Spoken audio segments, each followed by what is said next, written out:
इस वीडियो में हम लोग इंटरमीडिएट एग्जामिनेशन 2026 के लिए जो एनुअल एग्जाम है उसके पॉलिटिकल साइंस के दीर्घोत्तरीय क्वेश्चन का आंसर की देखेंगे। ठीक है, तो चलिए वीडियो को स्टार्ट करते हैं। यदि आप चैनल पर पहली बार हैं तो चैनल को सब्सक्राइब जरूर कीजिए और अपने दोस्तों को भी शेयर जरूर कीजिए। ठीक है, ये 100% रियल पेपर है।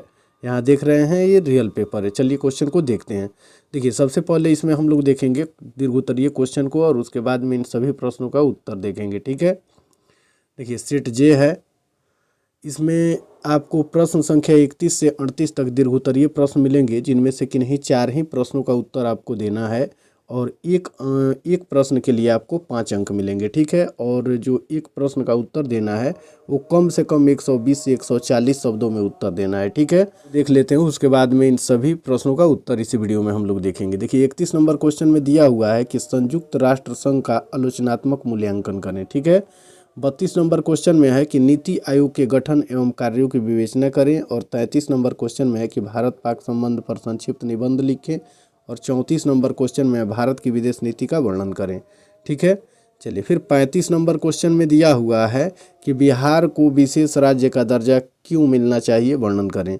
और 36 नंबर क्वेश्चन में है कि भारत के राष्ट्रपति के अधिकार और कर्तव्य का वर्णन करें। 37 नंबर क्वेश्चन में पूछा हुआ है कि राज्यसभा के गठन एवं कार्यों का वर्णन करें और 38 नंबर क्वेश्चन में है कि वैश्वीकरण क्या है, भारत पर इसके प्रभाव का वर्णन करें।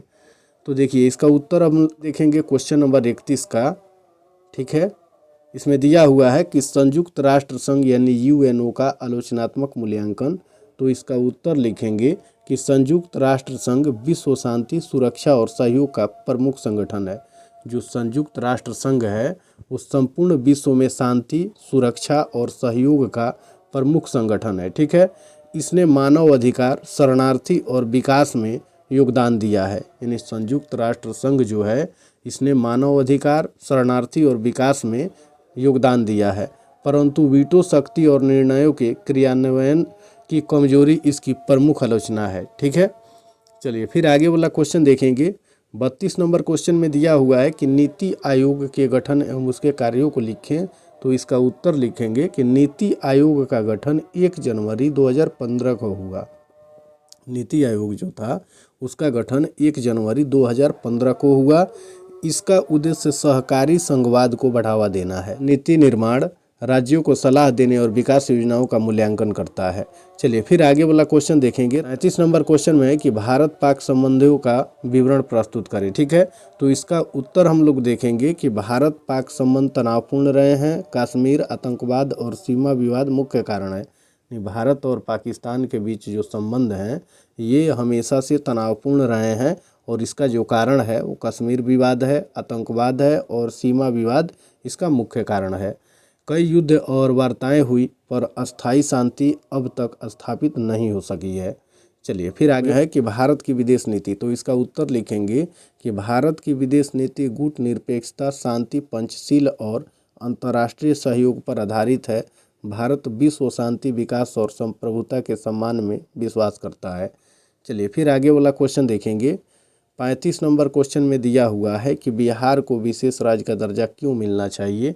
तो इसका उत्तर लिखेंगे कि बिहार आर्थिक रूप से पिछड़ा राज्य है। बिहार जो है वो आर्थिक रूप से पिछड़ा राज्य है। यहाँ औद्योगिक विकास कम, बेरोजगारी अधिक और प्राकृतिक आपदाएं होती है। विशेष राज्य का दर्जा मिलने से अधिक वित्तीय सहायता मिलेगी। ठीक है, चलिए फिर आगे वाला क्वेश्चन देखेंगे। 36 नंबर क्वेश्चन में दिया हुआ है कि भारत के राष्ट्रपति के अधिकार और कर्तव्यों को लिखें। तो इसका उत्तर लिखेंगे कि राष्ट्रपति देश का संवैधानिक प्रमुख होता है। राष्ट्रपति जो होता है वो देश का संवैधानिक प्रमुख होता है। उसे कार्यपालिका, विधायिका और न्यायपालिका से जुड़े अधिकार प्राप्त होते हैं। वह प्रधानमंत्री की नियुक्ति और अध्यादेश को जारी कर सकता है। चलिए फिर आगे वाला क्वेश्चन देखेंगे। 37 नंबर क्वेश्चन में दिया हुआ है राज्यसभा एवं उनके गठन तथा कार्यों को लिखें। तो इसका उत्तर लिखेंगे कि राज्यसभा संसद का उच्च सदन है। राज्यसभा जो है वो संसद का उच्च सदन है। इसके सदस्य राज्यों की विधानसभाओं द्वारा चुने जाते हैं और जो राज्यसभा के सदस्य होते हैं वो राज्यों की विधानसभाओं द्वारा चुने जाते हैं। यह विधेयकों पर विचार करती है और राज्य के हितों की रक्षा करती है। चलिए फिर आगे वाला क्वेश्चन देखेंगे। 38 नंबर क्वेश्चन में दिया हुआ है कि वैश्वीकरण और भारत पर प्रभाव। तो इसका उत्तर लिखेंगे कि वैश्वीकरण का अर्थ विश्व का आर्थिक एकीकरण है। वैश्वीकरण का जो अर्थ है वो विश्व का आर्थिक एकीकरण है।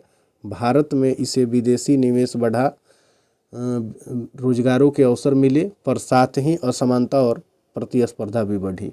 वैश्वीकरण का अर्थ होता है कि विश्व का आर्थिक एकीकरण, भारत में इससे विदेशी निवेश बढ़ा, किससे? वैश्वीकरण से, और रोजगार के अवसर भी प्राप्त हुए तथा इसके साथ ही असमानता और कंपटीशन भी बढ़ी। ठीक है।